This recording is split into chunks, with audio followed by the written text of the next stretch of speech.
Bonjour à tous et à toutes. Bienvenue à cette dernière conférence de la session du Club mathématique de l'Université de Montréal. Aujourd'hui, nous accueillons M. Stéphane Allary pour un exposé intitulé Des difficultés des boîtes noires stochastiques. Bonne conférence.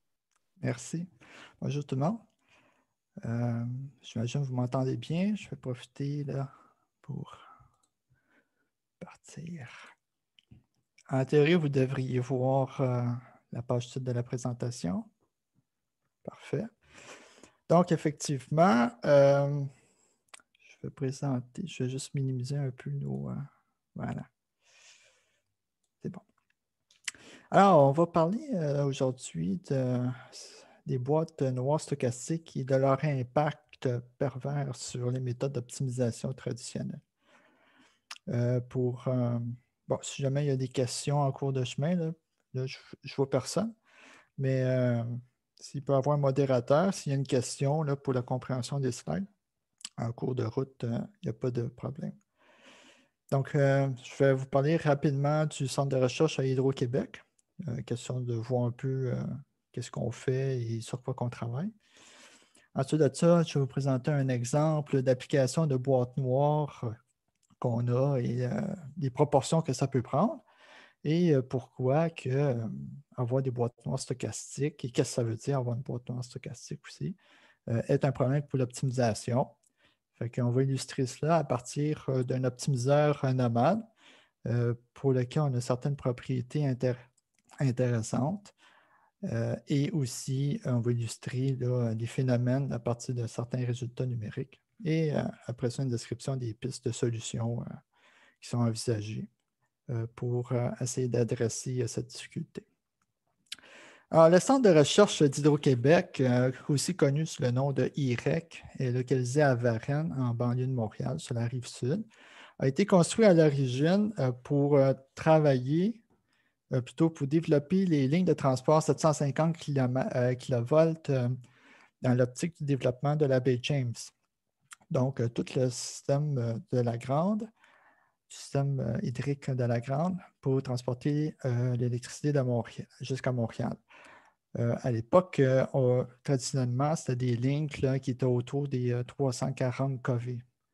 Donc, pourquoi utiliser du 730? C'était pour minimiser les pertes et on comprend qu'à cette époque-là, ça n'existait pas comme technologie et il ne suffisait pas juste de scaler l'équipement de 340 à 730 pour que ça fonctionne. Il fallait vraiment tout refaire la technologie, d'où le centre de recherche.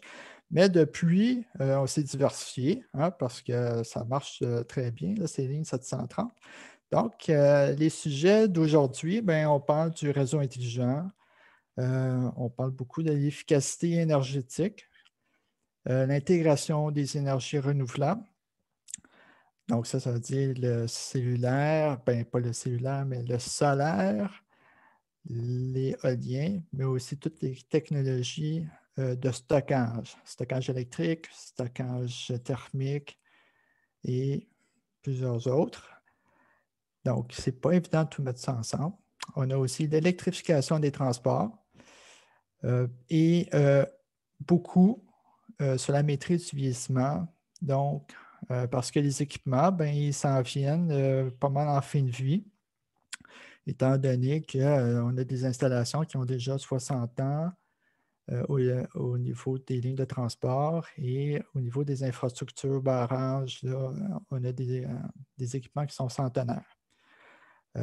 Et ce n'est pas juste nous qui avons ces problèmes-là, c'est pas mal tous les réseaux électriques de l'Occident. On est à un moment donné où est-ce qu'on est en forte vague de remplacement de nos équipements. Et ça veut dire que tout le monde veut avoir les mêmes équipements en même temps et que il faut réussir à faire toffer nos équipements malgré le fait qu'on veut tous avoir accès aux mêmes équipements et qu'on ne les a pas, il y a du backorder, puis qu'il faut faire avec du stock qui vieillit. Au centre de recherche, on est 500 employés, dont 270 chercheurs, à peu près, on va dire, d'une trentaine de domaines. Moi, je fais partie d'une unité qui s'appelle Sciences des données et calcul haute performance. On est 25 à peu près chercheurs. De ce lot-là, on est 5 des spécialistes en recherche opérationnelle, optimisation recherche opérationnelle. 3, 4 qui sont dans le calcul haute performance. Donc ça veut dire avec les gros clusters, là, quand tu as plusieurs milliers de CPU à ta disposition, comment tu exploites l'exploitation de ces machines-là. Et le reste, c'est de l'intelligence artificielle et de la base de données. Pour un total, il y a aussi 125 techniciens pour supporter à peu près tout ce travail qui se fait dans les laboratoires. Et en gros, on a à peu près un budget annuel de 100 millions de dollars. On est plus rendu à 130, là, mais le chiffre officiel, c'est 100 millions de dollars par an pour faire fonctionner le centre de recherche. Je vais vous expliquer maintenant, à partir d'un cas, d'un vrai projet, sur la gestion des actifs, un projet qui s'appelle Prial. C'est un projet qui se trouve à repenser toutes les manières de faire et particulièrement à quel taux doit-on faire de l'inspection et de l'entretien sur des équipements. Et de ça va en découler le sujet d'aujourd'hui.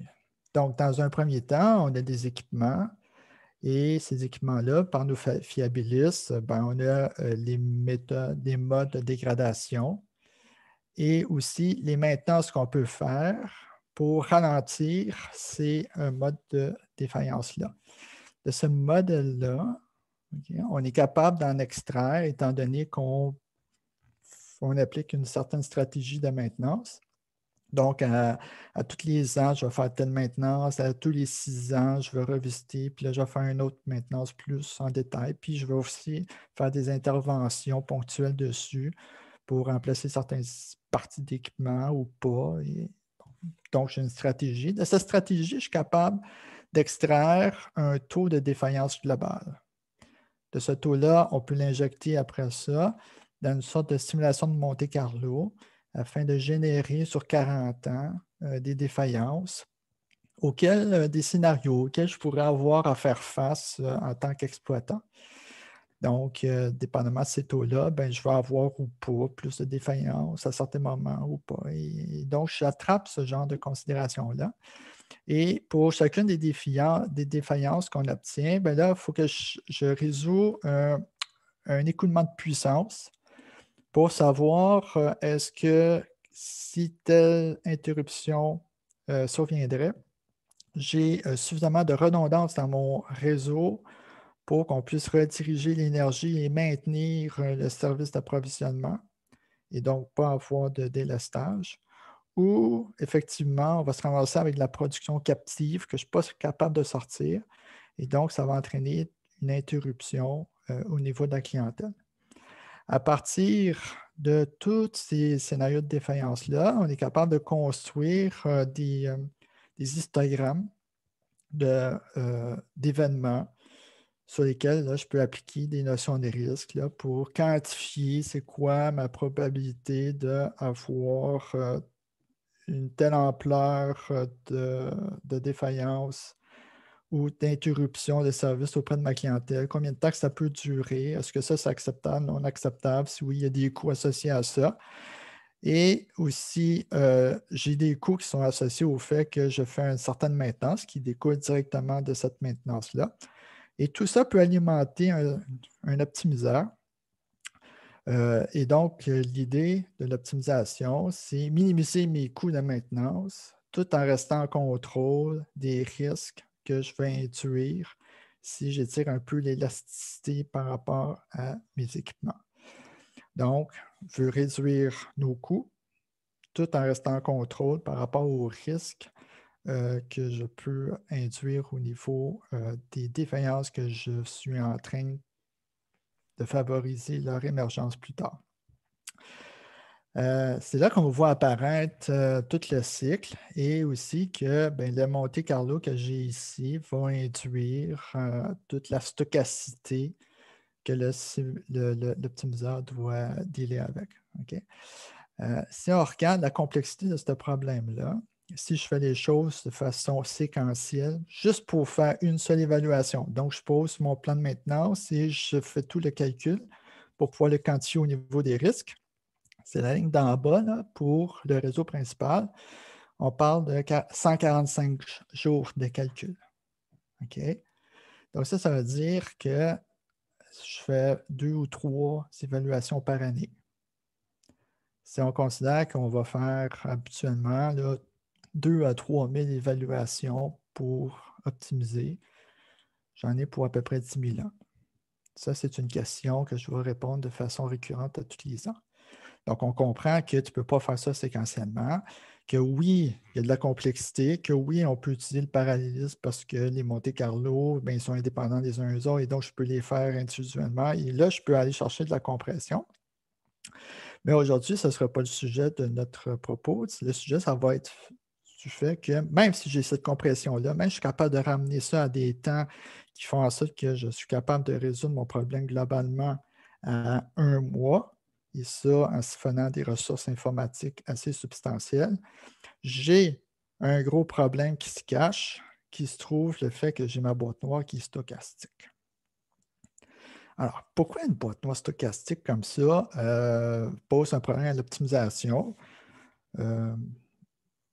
Pour ça, on va regarder les caractéristiques d'un optimiseur qui, lui, va pouvoir nous donner certains hints sur les problématiques qu'on a. Donc, c'est normal. C'est une librairie d'optimisation de boîte noire. Ça veut dire qu'on n'a pas accès aux dérivés ou si on y a accès, on décide qu'on est aussi bien de s'en priver parce qu'évaluer ces dérivés-là, ça va être trop coûteux. Donc, ça veut dire que j'ai mon optimiseur qui est ici et j'ai ma boîte noire. La boîte noire, c'est complètement générique. Donc là, on est dans un monde qui n'a pas de signification particulière. L'algorithme va générer un X, on l'injecte dans la boîte noire, il nous retourne un F de X1 et l'algorithme décide s'il arrête ou s'il continue. Typiquement, il va continuer, il va alimenter jusqu'à temps qu'il obtienne une conviction qu'il a trouvé la meilleure des solutions, puis là, il va arrêter et il va nous donner X étoiles. Donc, c'est ça le concept de la boîte noire. Nomad ici est développé à Polytechnique, en particulier aussi avec le gérant sur le campus de l'Université de Montréal. Ça fait plus de 20 ans qu'on travaille sur ce développement-là. C'est un code ouvert et gratuit qui est disponible sous la licence GNU-LGPL. Donc, ça veut dire avec très peu de conditions. Et tout le monde peut l'utiliser pour résoudre ses propres problèmes, même moi, dans un contexte où je suis un industriel et que je résous finalement des problèmes en tant que commercial. Je peux l'utiliser.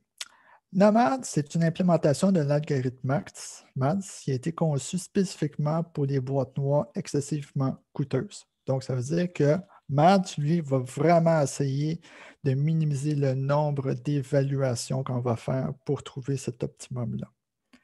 L'algorithme se fait de la façon suivante. Je vais discrétiser mon domaine de solution par un treillis. Et on va supposer ici que j'ai mon XK.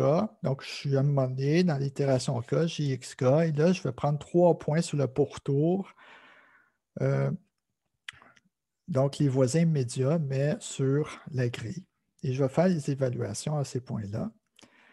Et là, si je n'ai pas de meilleur point que XK, eh bien, on va réduire la grille afin d'évaluer des points plus proches de XK.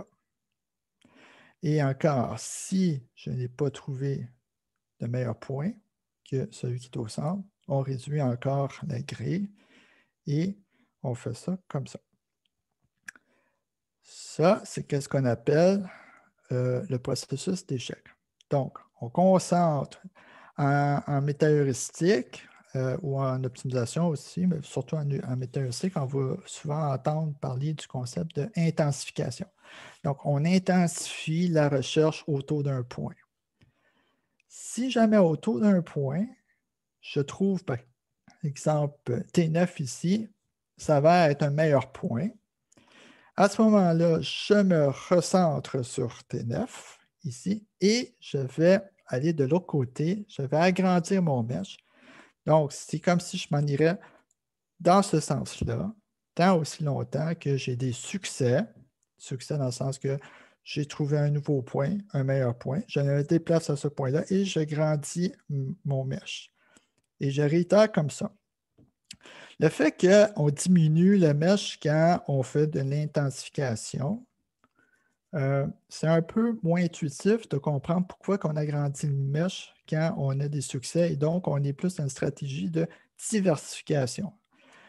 C'est qu'en agrandissant le mesh comme ça, si je viens de trouver une nouvelle descente qui est très prometteuse, mais qui pourrait être relativement longue, ça me permet d'accélérer la descente et donc d'y arriver plus rapidement par en bas. C'est sûr qu'il m'a passé tout droit, mais le mesh après ça va rapetisser et puis on va revenir se centrer vers le bas de la nouvelle pente de descente. Alors, qu'est-ce qui est intéressant avec NOMA, c'est qu'on a des preuves de convergence sur des optimums locaux. Et ça, c'est basé sur les dérivés de Clark qui se formulent comme ci.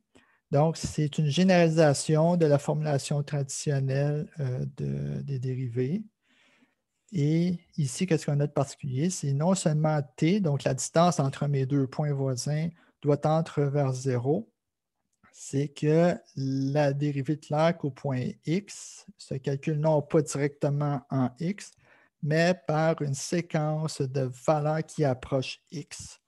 Ce qu'on obtient ici vraiment quand je diminue mon mesh de plus en plus. Donc, la formulation de la dérivée de Clark là, se calque très bien dans la mécanique de l'optimisation de maths. Donc, ça, c'est en gros, c'est comment maths fonctionne et le fait d'avoir cette propriété de savoir que quand l'algorithme finit, on est à un optimum local, nous permet de réfléchir sur pourquoi on a certains problèmes au niveau de l'optimisation. Parce qu'au moins, on ne peut pas dire que c'est parce que l'algorithme n'a pas fini sur un point quelconque parce qu'on n'a pas de preuve de convergence. Alors, je vais prendre un tout petit problème jouet ici pour illustrer les difficultés qu'on va avoir. Il s'agit de choisir des dates de remplacement pour des équipements qui sont sujets à des défaillances. On va utiliser pour ça le modèle VME qui est développé en France par EDF R&D. Ici, on a 4 équipements et le reste, là, c'est des mécaniques pour la modélisation pour soit son remplacement, soit pour son entretien. Et ici, son entretien, en fait, c'est comme si on ne fait pas d'entretien, c'est qu'on a juste une opportunité de remplacer une fois cet équipement-là par un équipement neuf. Et après ça, c'est du run to fail. Qu'est-ce qu'on veut? C'est maximiser la vente. Donc, quand je remplace un équipement, si je le remplace trop tard, ben, c'est sûr que je vais avoir des défaillances qui vont survenir avant. Et donc, j'ai une interruption de service. Et cette interruption de service-là, je peux le calquer sur des ventes que je ne réussis pas à faire. Et de tout ça, je peux en découler un coût. Mais la vente aussi va capturer quand je remplace trop tôt un équipement par rapport à une situation où je pourrais le remplacer un petit peu plus tard, mais qui n'inclut pas d'interruption supplémentaire. Donc, ça veut dire que je pourrais retarder mon investissement d'1 mois, 2 mois. Ça ne changera absolument rien à la qualité du service que je vais offrir, mais j'aurai un report sur mon investissement. Et au niveau de la vente, j'ai une meilleure vente à retarder mon investissement que de le faire trop tôt. Vente, c'est pour valeur actualisée nette. Et naturellement, la vente ici est calculée par le Monte Carlo, où est-ce que je vais confronter des dates de remplacement contre des scénarios de défaillance. Donc ça, concrètement, ça veut dire que dans mon modèle, je vais injecter des dates de remplacement. Je pars la simulation. La simulation fait aller ces D pour générer des scénarios de défaillance et on voit si oui ou non je réussis à remplacer à temps ou pas mes groupes. Et il va en résulter de ça une vente probabiliste, tout simplement.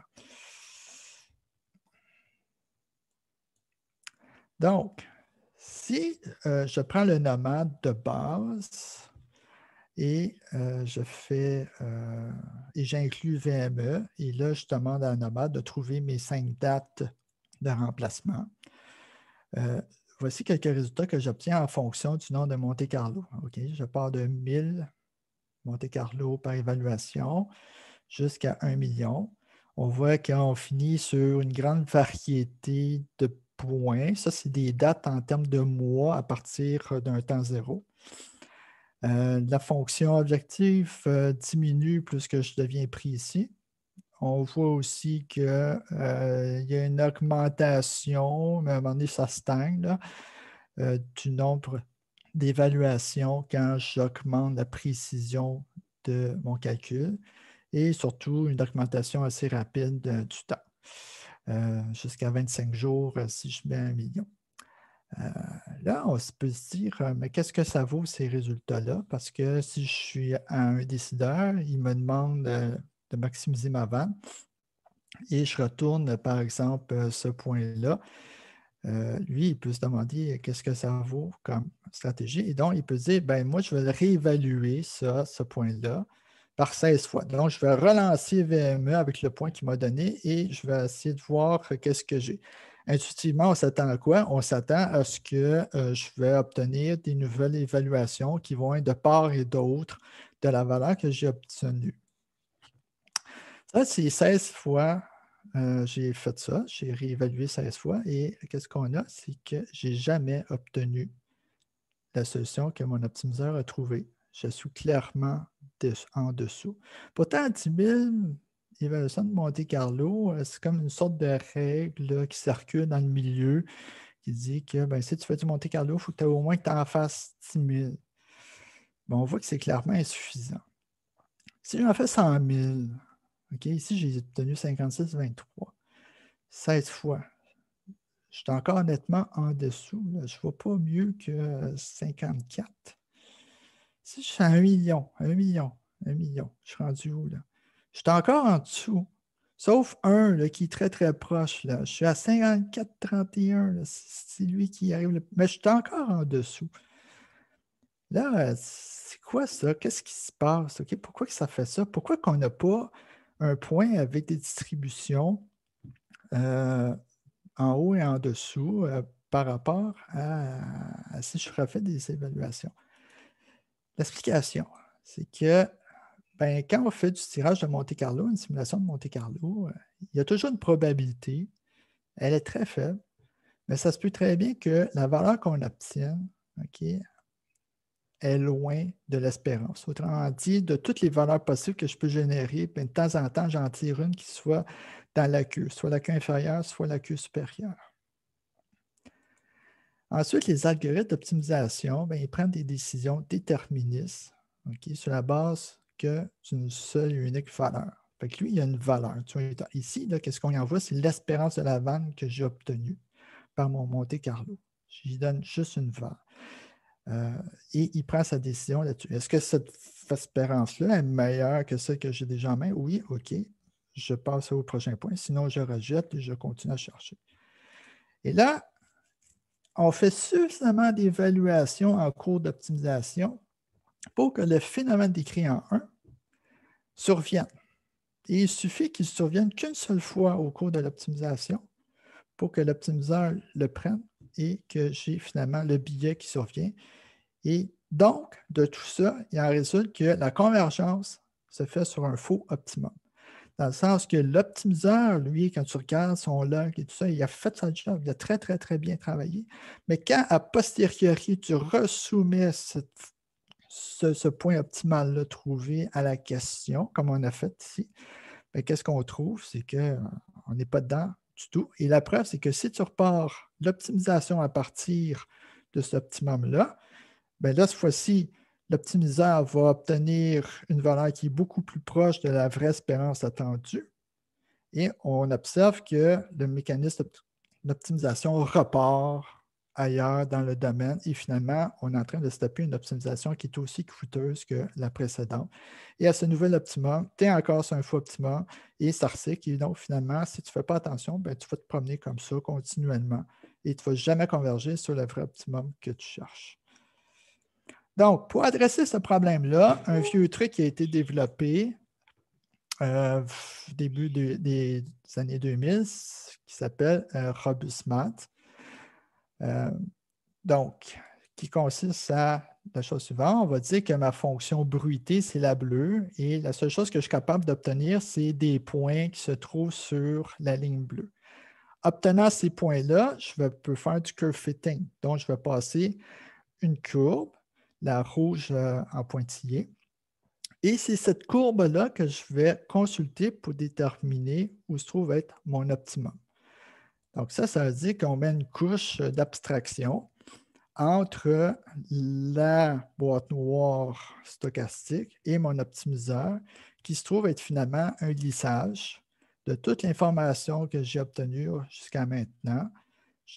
À chaque fois que j'ai un nouveau point, bien, je vais refaire le lissage et aussi tous les points que j'ai évalués précédemment, bien, je vais aussi les réévaluer en fonction du nouveau lissage, de sorte que l'optimiseur maintenant a la meilleure information possible. Si je refais l'exercice de précédemment avec l'algorithme, on voit que je peux arrêter facilement à 100 000 Monte-Carlo. J'obtiens des valeurs qui sont très proches de ce qu'on a vu avec 1 million, mais ça prend quand même 16 jours. Et on observe que je suis rendu à 20 000 évaluations, pas 2-3 000 comme tantôt. Donc, le lissage là, devient très informatif, permet à l'algorithme d'aller beaucoup plus loin.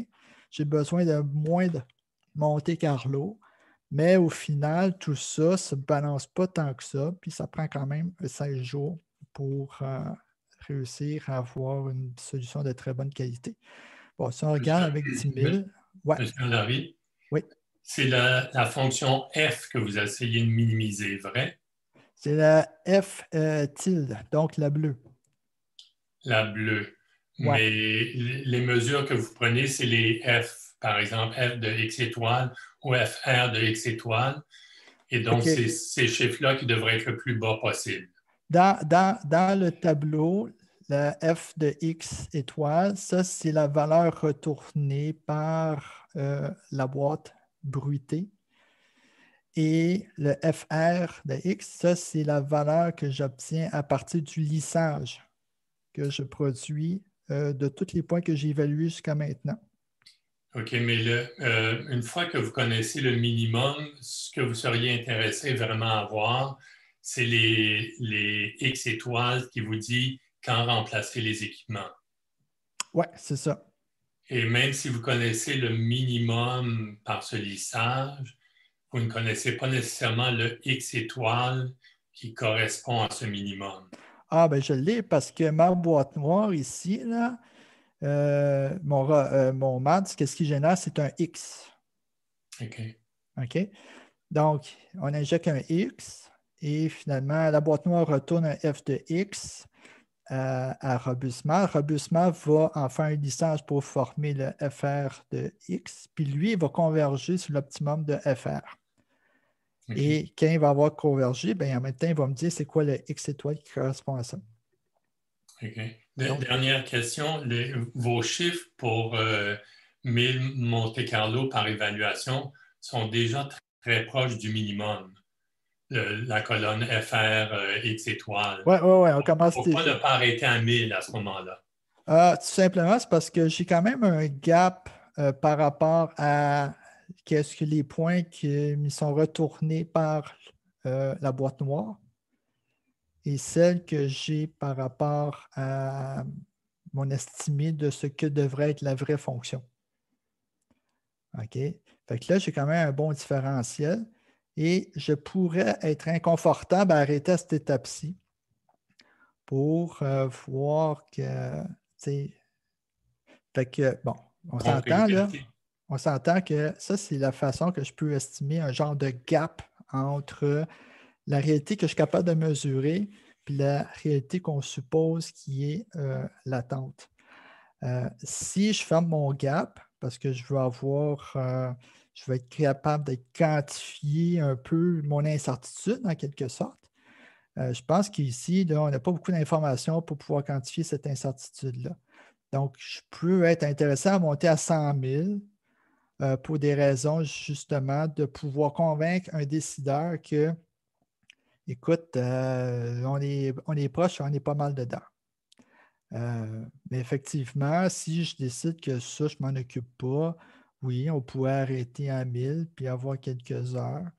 Mais là, tu es peut-être ouvert à avoir de la difficulté à défendre ton point de vue devant un décideur qui, lui, il met en jeu sa responsabilité devant des investissements de plusieurs millions, voire de quelques milliards de dollars. Tu comprends? Fait qu'il y a ça qui joue là-dedans. Là. Est-ce que ça répond à la question?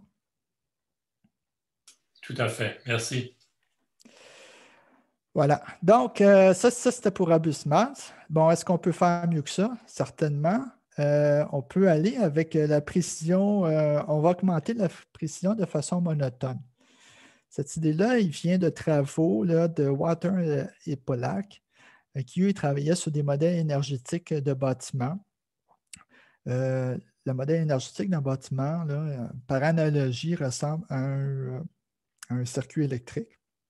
Donc, tu as des résistances thermiques, puis tu as des capacités thermiques ici. Donc, les résistances vont être données par les murs, par exemple, et les capacités par l'air.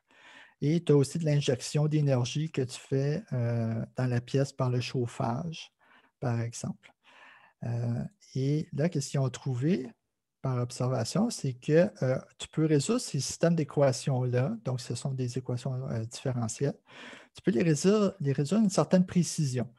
Si tu ne mets pas une très grosse précision, ben, tu vas obtenir des points qui sont une fonction qui est assez, on va dire, instable, avec des valeurs qui sont assez élevées. Si tu augmentes ta précision, la fonction commence à être un petit peu plus belle, puis les valeurs descendent. Et quand tu as des grandes précisions, ben, à un moment donné, ça stagne là, autour d'une fonction relativement lisse et convexe.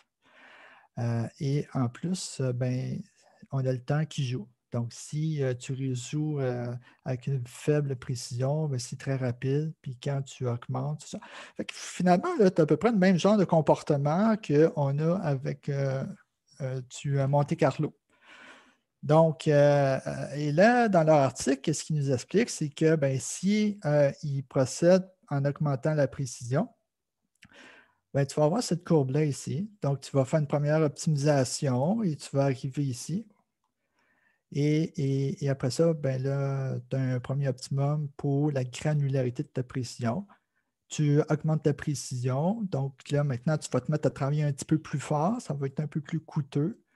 Mais tu vas débloquer, tu vas repartir et de façon itérative comme ça, tu vas finir par tendre vers un modèle vers ton point optimal à un temps beaucoup plus rapide que si, en partant, tu aurais travaillé avec ta précision maximale. Et l'idée ici, ben, c'est de dire, ben, on va faire comme Water Pollack.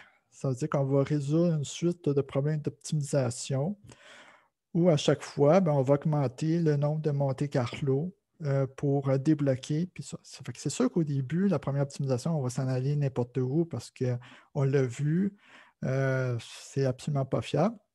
Mais l'idée, c'est qu'on explore, puis on se promène dans le domaine, puis petit à petit, là, on va tomber dans le bassin où l'optimum se trouve, et comme ça, on va pouvoir aller converger plus rapidement que si tu fixes tout ça, par exemple, à 1 million, ben, c'est très long, mais si on fait ça, ça devrait prendre moins de temps.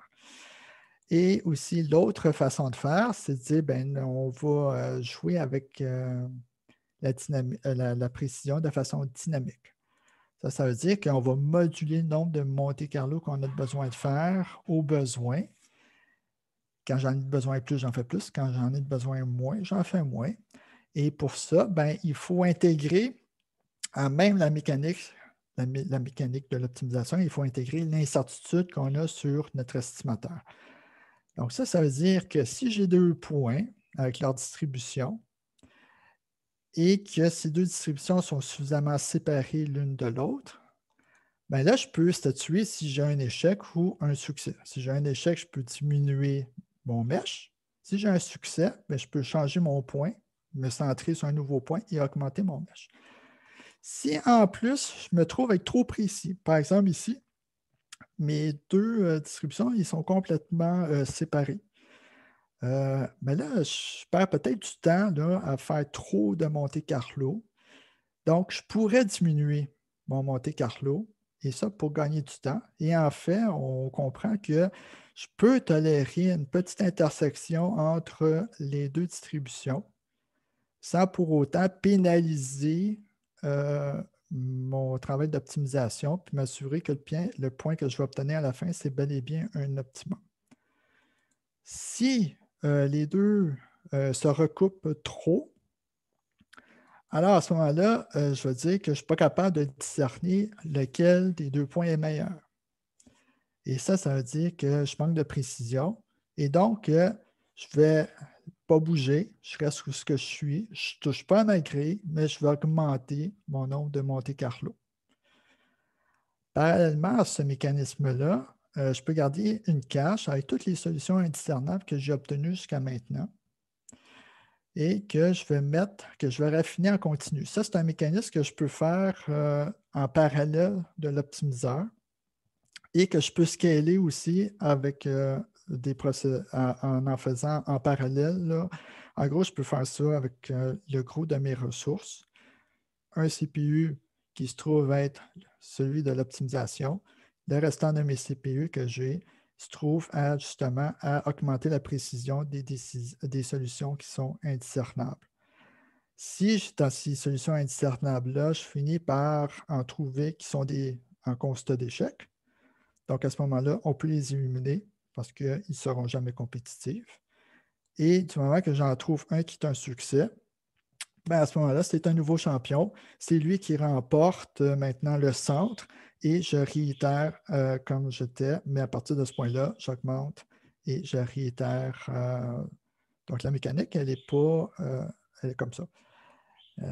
Ici, j'ai des résultats où j'ai ces trois méthodes-là. J'ai RobustMath en vert, j'ai celle de Pollack, Pollack, où est-ce que j'augmente petit à petit ma précision en bleu. Et si j'en tiens compte dynamiquement et je module ma précision en fonction de où j'étais, où je suis, comment la topologie, donc est-ce que je suis dans une partie relativement plate ou vraiment évasée, on voit comment est-ce qu'on gagne du temps.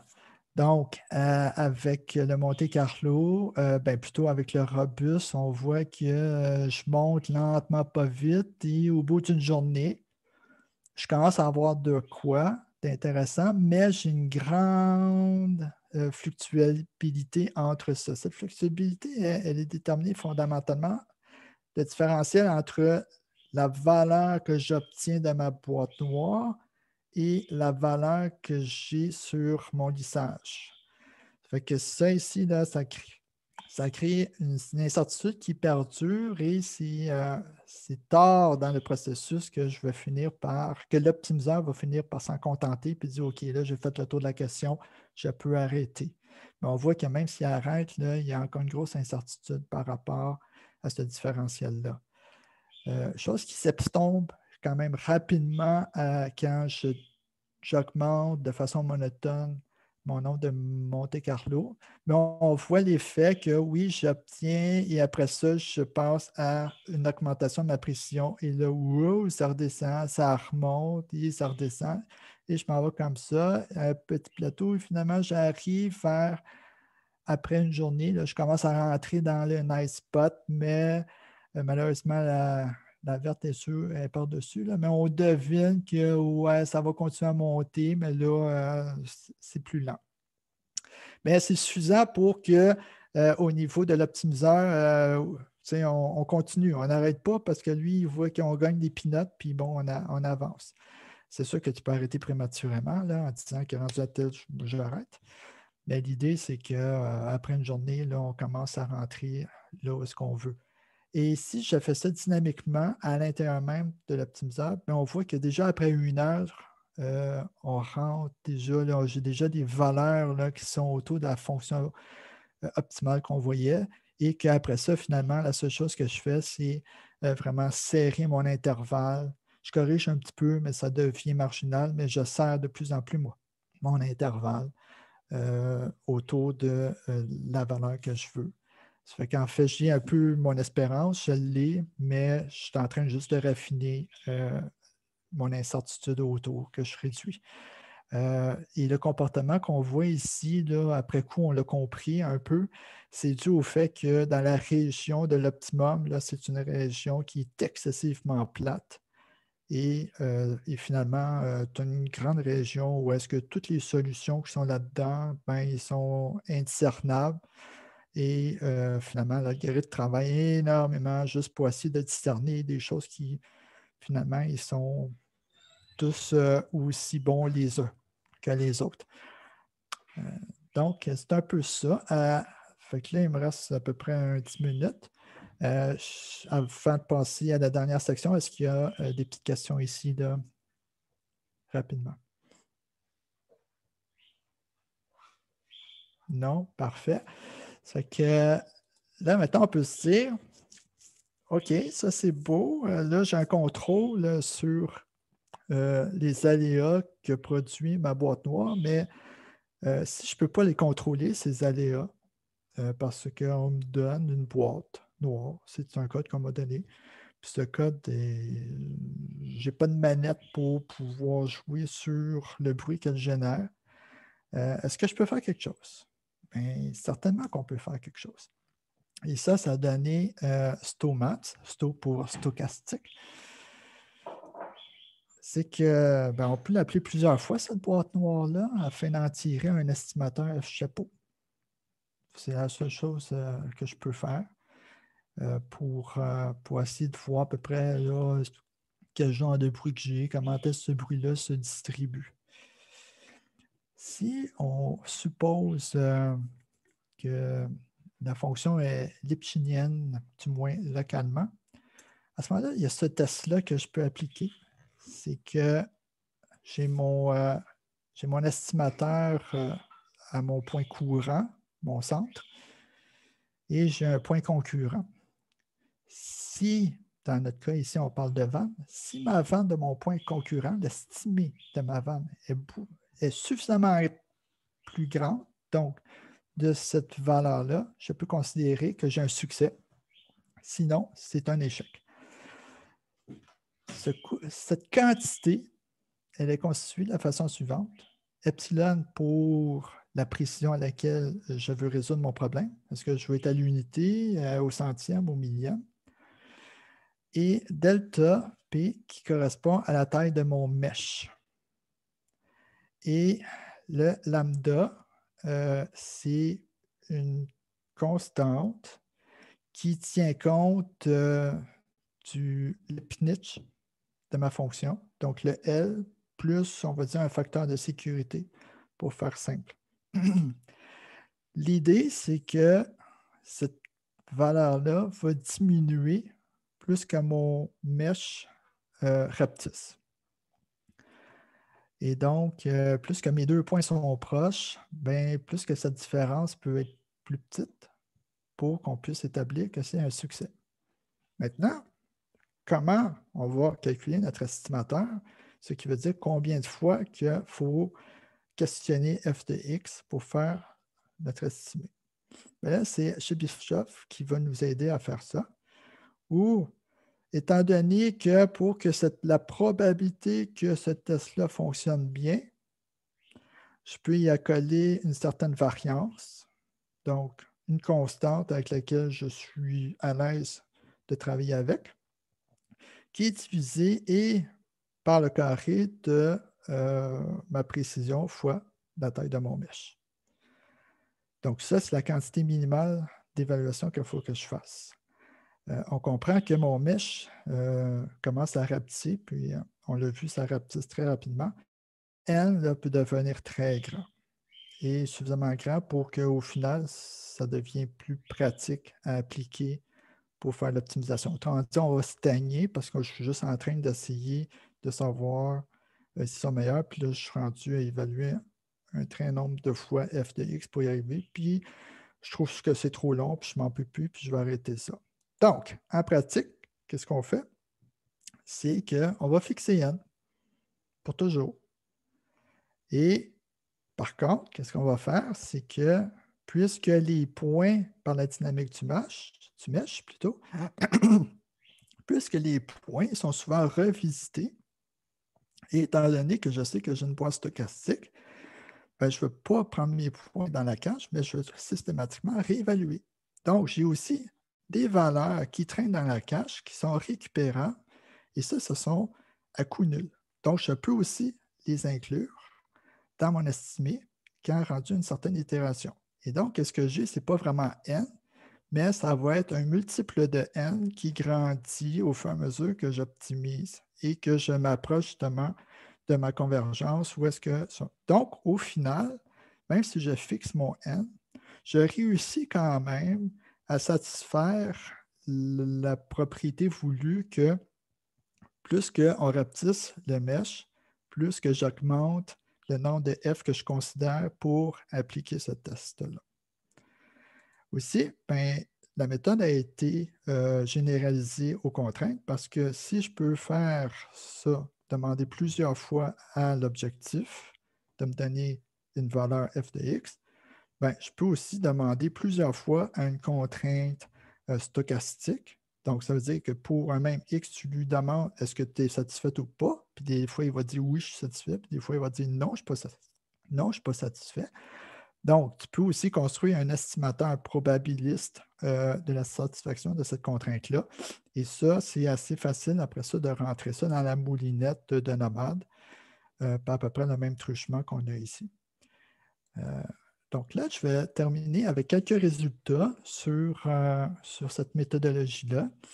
C'est basé sur la résolution de 66 problèmes analytiques. Donc, c'est des problèmes qu'on connaît la structure, mais qu'on a perturbés après ça par un bruit gaussien. C'est sûr qu'ici, on n'est pas dans le frame très général où est-ce que je n'ai aucune idée du bruit.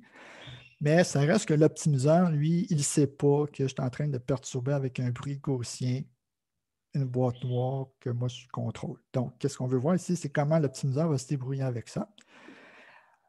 Et là, qu'est-ce qu'on a ici? Les quatre graphiques, ce sont des profils de performance. Si vous connaissez les profils de performance, ça va bien, vous comprenez tout de suite. Si vous ne connaissez pas, ce n'est pas évident à vous expliquer en 1 minute dans le cadre d'une présentation comme ici. Par contre, le résultat, qu'est-ce qu'il faut en comprendre, c'est que plus que ta courbe elle est élevée dans le graphique, meilleure est ta méthode de résolution par rapport aux autres. Okay? Donc, ce qu'on veut, c'est avoir la méthode qui se trouve être en haut. Si tu es en bas, tu n'es vraiment pas dans le game, puis tu n'es pas à utiliser. La première colonne, ce sont les résultats relativement à une petite perturbation et la dernière colonne, c'est une grande perturbation. La ligne d'en haut correspond à des résolutions avec une petite précision, alors qu'ici en bas, on demande une grande précision dans la résolution ou dans l'identification de l'optimum local. On a ici 4 variantes de stomates et nomade robuste, qu'on a expliqué tantôt, et 2 variantes du nomade de base, là, vraiment celui qui se fait avoir par les boîtes noires.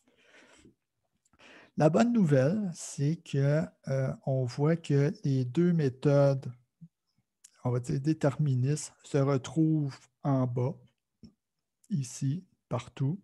Donc, elles sont dominées par la méthode Stomate. Donc, ça dit oui, effectivement, on a avantage à faire Stomate qu'à faire ça, parce que même si tu demandes juste pas beaucoup, ben, tu fais déjà mieux. On voit que Robuste se trouve être dominé, en fait, quand on est dans les conditions de petite perturbation, petite précision, mais restera toujours relativement inférieur aux autres méthodes, même quand tu tombes dans grande précision, grande perturbation. Par contre, le stomate qui gagne, lui, peut changer entre les conditions. Et on ne va pas en tirer ici des règles pour appliquer ça systématiquement. C'est prématuré. Par contre, qu'est-ce qu'on voit, c'est que même si les N qu'on demande, donc ça veut dire qu'on ne demande pas beaucoup de fois le nombre d'échantillonnage de ma boîte noire pour un X d'années, sont relativement faibles. Ben ça, c'est encourageant parce que ça veut dire que, dans le fond, même si la théorie te dit que tu devrais en prendre beaucoup, beaucoup, beaucoup pour finir par converger avec une très grande certitude, en pratique, il y a suffisamment d'informations qu'on va chercher, ne serait-ce qu'avec 2, qu'avec 3 samples, pour qu'on améliore de beaucoup les performances de l'algorithme par rapport à si tu ne te poseras même pas la question. Et voilà, c'est là que je vais arrêter. Et je vous invite à poser vos questions. Ça va me faire un plaisir d'y répondre.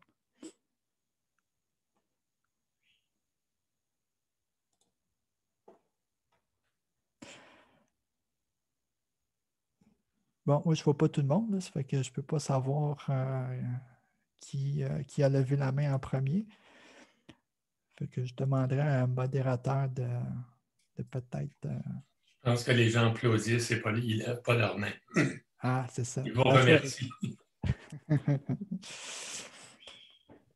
Ouais, mais merci beaucoup pour la conférence. Et c'est ça. Si vous avez des questions, faites juste vous unmute, là. Je crois que ça va être la façon la plus simple. N'hésitez pas.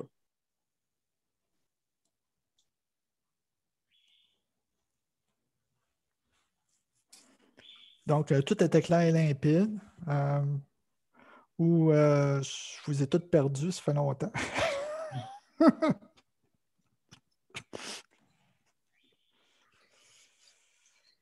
Les gens qui sont à l'IREC ou dans vos groupes de recherche c'est les gens, des informaticiens qui sont passés par les groupes comme le GERAD ou il y a des physiciens ou des mathématiciens. Oui, il y a de tout. On va avoir des gens en civil à cause du béton, des structures de béton. On a des hydrologues, on a des météorologues parce que ça reste que nos ressources énergétiques sont beaucoup basées sur la météo et la climato. Donc ça, on en a pas mal. Mais aussi, on va avoir beaucoup de gens qui sont impliqués dans la gestion des équipements. Oui, on a des fiabilistes. Quoique des fiabilistes, ils n'en pleuvent pas. Là. Ça fait que souvent, il faut les former. Mais ça, on en a quelques-uns. Mais tu vas avoir aussi toute la modélisation de ces machines-là. Donc là, c'est des gens qui sont dans les éléments finis pour les parties structurelles, mais aussi pour les écoulements des fluides. Par exemple, l'écoulement de l'eau dans les turbines. À ce moment-là, c'est d'autres spécialistes aussi qui vont s'occuper de ça. Et tu vas avoir, ça, c'est ceux qui me viennent rapidement. Là. Donc, écoute, sur les 270 scientifiques qu'on a, tu peux dire qu'il y a un petit peu de redondance. Tu vas avoir un ou deux, ben un, c'est pas une grosse redondance, là, mais 2 ou 3 scientifiques d'un domaine.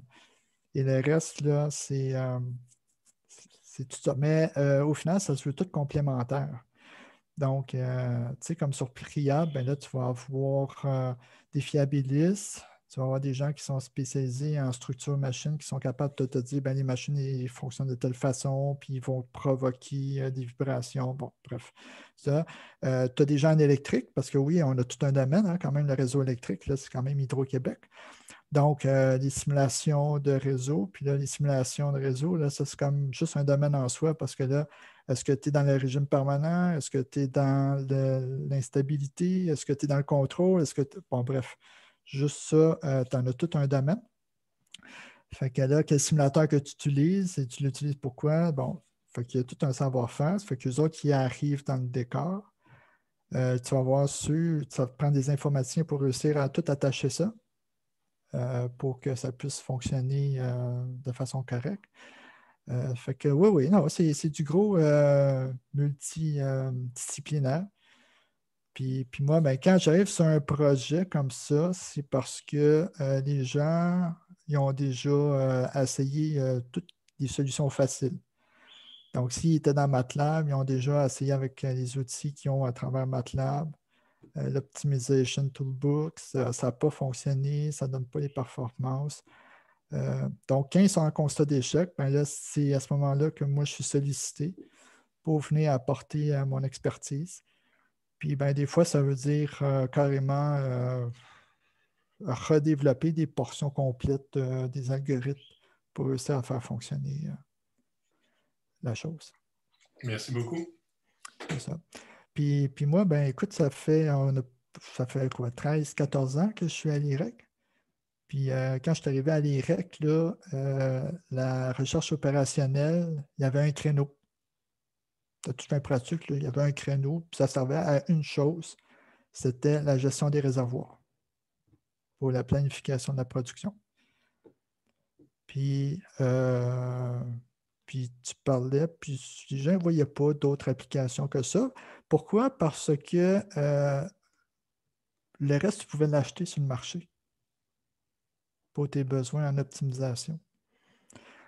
Là, la complexité des systèmes est devenue telle qu'il n'y a plus de produits sur le marché qui fait notre affaire. Ou ça répond à une petite affaire, mais il y a une petite affaire. Il y a quelque chose qui accroche, puis qu'au final, ça ne marche pas. Donc, il y a eu une grosse diversification des applications qui se fait. Et moi, avant, j'étais comme noyé, dans le réseau électrique. Mais là, maintenant, ben, on commence à avoir des unités là, qui commencent à prendre plus, faire montrer que la RO, l'intelligence artificielle, l'analytique, le calcul haute performance, tout le cloud computing, le edge computing, là, tout ça, là, puis là, avec ça, la cybersécurité aussi, là, tous ces enjeux-là. Donc, commence à avoir des unités là, qui grossissent de façon démesurée, on va dire. Puis que moi, je prévois que d'ici quelques années, il va y avoir une restructuration de nos unités là, parce qu'effectivement, ce genre d'expertise est en demande. Fait que c'est bon pour tout le monde. Merci beaucoup pour la conférence et toutes les explications que vous venez de donner. C'était vraiment très intéressant. On est à la dernière séance du Club Math de la session. Donc, je veux aussi prendre le temps de remercier toutes les personnes qui sont venues et surtout que les gens qui sont présents sont des personnes régulières. Donc, merci à vous pour le soutien tout au long de la session. Et avec ça, on vous souhaite une bonne session d'examen et de bonnes vacances par la suite. Bon courage à tout le monde. Donc, ça conclut le Club Math de cet hiver. Merci beaucoup.